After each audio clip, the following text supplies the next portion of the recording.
Chapter 8 of The Time Machine by H. G. Wells. I found the palace of green porcelain, when we approached it about noon, deserted and falling into ruin. Only ragged vestiges of glass remained in its windows, and great sheets of the green facing had fallen away from the corroded metallic framework. It lay very high upon a turfy down, and looking northeastward before I entered it, I was surprised to see a large estuary, or even creek, where I judged Wandsworth and Battersea must have once been. I thought then, though I never followed up the thought, of what might have happened, or might be happening, to the living things in the sea. The material of the palace proved on examination to be indeed porcelain, and along the face of it I saw an inscription in some unknown character. I thought, rather foolishly, that Weena might help me to interpret this, but I only learned that the bare idea of writing had never entered her head. She always seemed to me, I fancy, more human than she was, perhaps because her affection was so human. Within the big valves of the door, which were open and broken, we found, instead of the customary hall, a long gallery lit by many side windows. At the first glance I was reminded of a museum. The tiled floor was thick with dust, and a remarkable array of miscellaneous objects was shrouded in the same grey covering. Then I perceived, standing strange and gaunt in the centre of the hall, what was clearly the lower part of a huge skeleton. I recognized by the oblique feet that it was some extinct creature after the fashion of the megatherium. The skull and upper bones lay beside it in the thick dust, and in one place, where rain-water had dropped through a leak in the roof, the thing itself had been worn away. Further in the gallery was the huge skeleton barrel of a brontosaurus. My museum hypothesis was confirmed.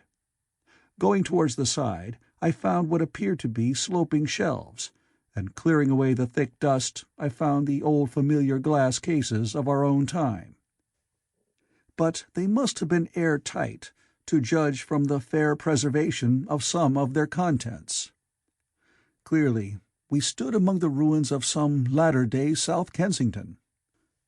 Here, apparently, was the paleontological section, and a very splendid array of fossils it must have been, though the inevitable process of decay that had been staved off for a time, and had, through the extinction of bacteria and fungi, lost 99/100ths of its force, was nevertheless with extreme sureness, if with extreme slowness, at work again upon all its treasures. Here and there I found traces of the little people in the shape of rare fossils broken to pieces, or threaded in strings upon reeds. And the cases had in some instances been bodily removed, by the Morlocks as I judged. The place was very silent. The thick dust deadened our footsteps. Weena, who had been rolling a sea urchin down the sloping glass of a case, presently came as I stared about me, and very quietly took my hand and stood beside me. And at first I was so much surprised by this ancient monument of an intellectual age that I gave no thought to the possibilities it presented.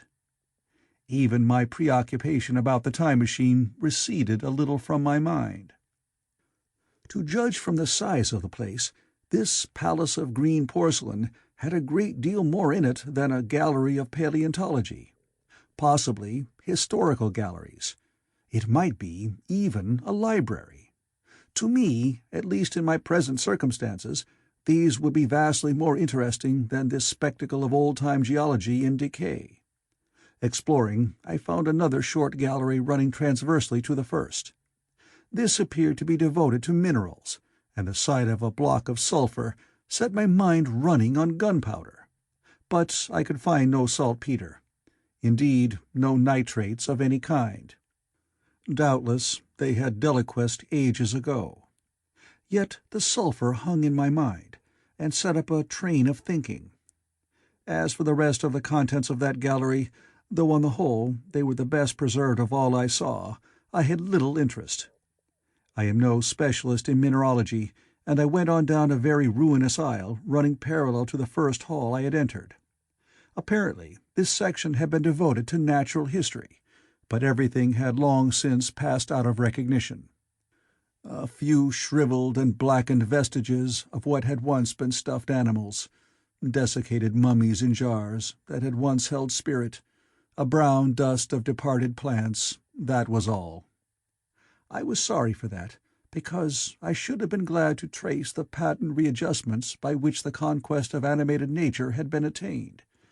Then we came to a gallery of simply colossal proportions, but singularly ill-lit, the floor of it running downward at a slight angle from the end at which I entered.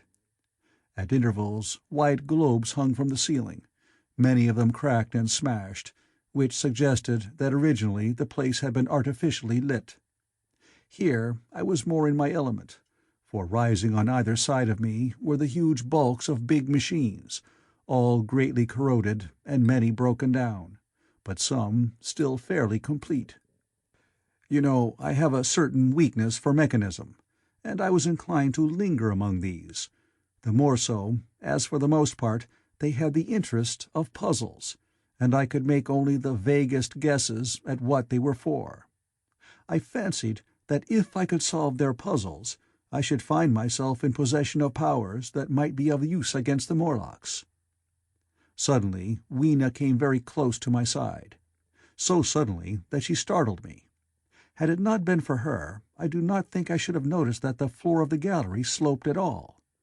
Footnote: it may be, of course, that the floor did not slope, but that the museum was built into the side of a hill. Editor. The end I had come in at was quite above ground, and was lit by rare, slit-like windows. As you went down the length, the ground came up against these windows, until at last there was a pit, like the area of a London house before each, and only a narrow line of daylight at the top. I went slowly along, puzzling about the machines, and had been too intent upon them to notice the gradual diminution of the light, until Weena's increasing apprehensions drew my attention. Then I saw that the gallery ran down at last into a thick darkness.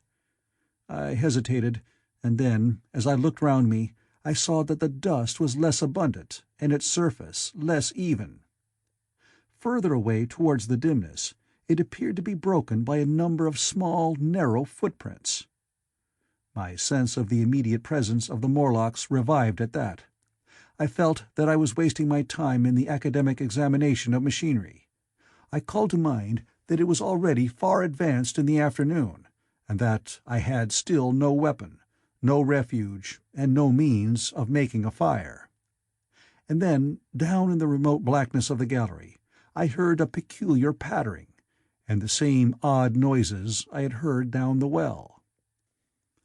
I took Weena's hand. Then, struck with a sudden idea, I left her and turned to a machine from which projected a lever not unlike those in a signal box. Clambering up the stand and grasping this lever in my hands, I put all my weight upon it sideways. Suddenly Weena, deserted in the central aisle, began to whimper. I had judged the strength of the lever pretty correctly, for it snapped after a minute's strain, and I rejoined her with a mace in my hand, more than sufficient, I judged, for any Morlock skull I might encounter. And I longed very much to kill a Morlock or so. Very inhuman, you may think, to want to go killing one's own descendants. But it was impossible, somehow, to feel any humanity in the things. Only my disinclination to leave Weena, and a persuasion that if I began to slake my thirst for murder, my time machine might suffer, restrained me from going straight down the gallery and killing the brutes I heard. Well, mace in one hand and Weena in the other, I went out of that gallery and into another and still larger one, which, at the first glance, reminded me of a military chapel hung with tattered flags. The brown and charred rags that hung from the sides of it I presently recognized as the decaying vestiges of books. They had long since dropped to pieces, and every semblance of print had left them. But here and there were warped boards and cracked metallic clasps that told the tale well enough. Had I been a literary man, I might, perhaps, have moralized upon the futility of all ambition. But as it was, the thing that struck me with the keenest force was the enormous waste of labor to which this sombre wilderness of rotting paper testified. At the time, I will confess that I thought chiefly of the Philosophical Transactions and my own 17 papers upon physical optics. Then, going up a broad staircase, we came to what may once have been a gallery of technical chemistry, and here I had not a little hope of useful discoveries. Except at one end, where the roof had collapsed, this gallery was well preserved. I went eagerly to every unbroken case, and at last, in one of the really airtight cases, I found a box of matches. Very eagerly I tried them. They were perfectly good. They were not even damp. I turned to Weena. "Dance!" I cried to her in her own tongue, for now I had a weapon indeed against the horrible creatures we feared. And so, in that derelict museum, upon the thick soft carpeting of dust, to Weena's huge delight, I solemnly performed a kind of composite dance, whistling "The Land of the Leal" as cheerfully as I could. In part it was a modest can-can, in part a step dance, in part a skirt dance, so far as my tailcoat permitted, and in part original. For I am naturally inventive, as you know. Now, I still think that for this box of matches to have escaped the wear of time for immemorial years was most strange. As for me, it was a most fortunate thing. Yet, oddly enough, I found a far unlikelier substance, and that was camphor. I found it in a sealed jar, that by chance, I suppose, had been really hermetically sealed. I fancied at first that it was paraffin wax, and smashed the glass accordingly. But the odor of camphor was unmistakable. In the universal decay, this volatile substance had chanced to survive, perhaps through many thousands of centuries. It reminded me of a sepia painting I had once seen done from the ink of a fossil belemnite that must have perished and become fossilized millions of years ago. I was about to throw it away, but I remembered that it was inflammable and burned with a good bright flame, was in fact an excellent candle, and I put it in my pocket. I found no explosives, however, nor any means of breaking down the bronze doors. As yet, my iron crowbar was the most helpful thing I had chanced upon. Nevertheless, I left that gallery greatly elated. I cannot tell you all the story of that long afternoon. It would require a great effort of memory to recall my explorations in at all the proper order. I remember a long gallery of rusting stands of arms, and how I hesitated between my crowbar and a hatchet or a sword. I could not carry both, however, and my bar of iron promised best against the bronze gates.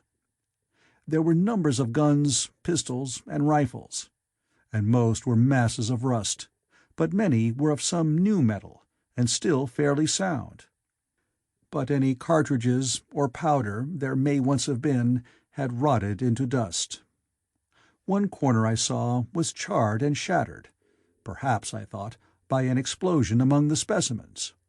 In another place was a vast array of idols, Polynesian, Mexican, Grecian, Phoenician, every country on earth, I should think. And here, yielding to an irresistible impulse, I wrote my name upon the nose of a steatite monster from South America that particularly took my fancy. As the evening drew on, my interest waned. I went through gallery after gallery, dusty, silent, often ruinous, the exhibits sometimes mere heaps of rust and lignite, sometimes fresher. In one place I suddenly found myself near the model of a tin mine, and then, by the merest accident, I discovered, in an airtight case, 2 dynamite cartridges. I shouted, "Eureka!" and smashed the case with joy. Then came a doubt. I hesitated. Then, selecting a little side gallery, I made my essay. I never felt such a disappointment as I did in waiting 5, 10, 15 minutes for an explosion that never came. Of course, the things were dummies, as I might have guessed from their presence. I really believe that had they not been so, I should have rushed off incontinently and blown Sphinx, bronze doors, and, as it proved, my chances of finding the time machine altogether into non-existence. It was after that, I think, that we came to a little open court within the palace. It was turfed and had 3 fruit trees, so we rested and refreshed ourselves.